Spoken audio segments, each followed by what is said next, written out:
more explaining Trump's popularity and his upcoming win that I was just thinking about. There's a lot of baby boomer liberals that you're seeing are sort of the true burning coal of hatred against, it's hatred of Donald Trump. Now, none of us who are younger, or a lot of us who are younger people, had their individual experiences and stuff, but you really found that there were people who just hated his guts. And then there were those of us who were like, well, I mean, I'm supposed to like him? Like, is he my friend?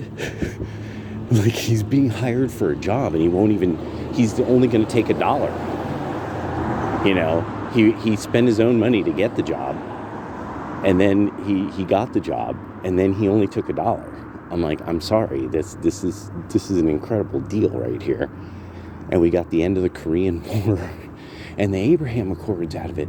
You know, I'm sorry, this was a hell of this, as far as investment, return on investment. There's almost nobody for almost my entire life who can brag about. Well, nobody during my entire life can brag about that. There's no politician who can brag about that issue. Ending the Korean War. We were stationed in Korea.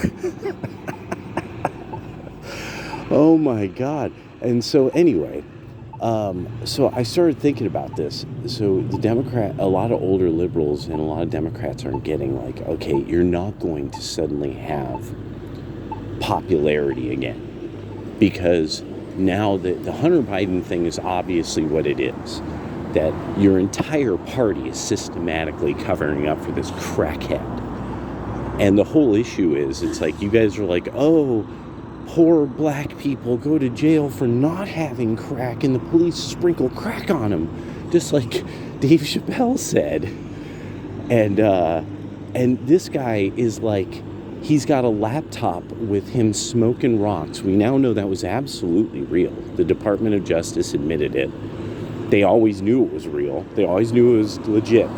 So at this stage, that's one of the things everyone has to understand about Christopher Wray and the FBI. Now, it could be this weird thing of like, oh, well, but I've got a psychotic idea that Trump is up to something and his kids are up to something, and I have no evidence, and every time I invest my imagination in this, it always goes kerplunk.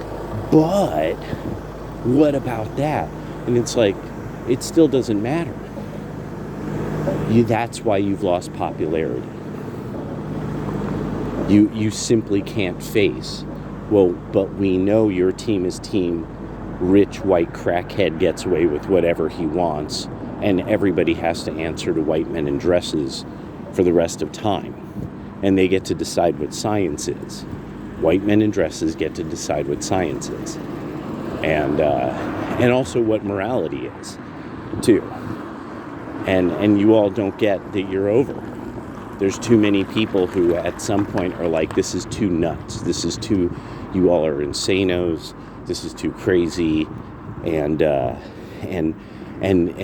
future of wealth is sanity.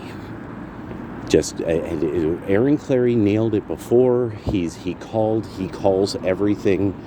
He is the captain of capitalism. He's one of the best writers of our era, and he totally nailed that aspect of it. The future of wealth is just being sane, and the less crazy, the less you can let the world crack your egg, the better off, the richer you are.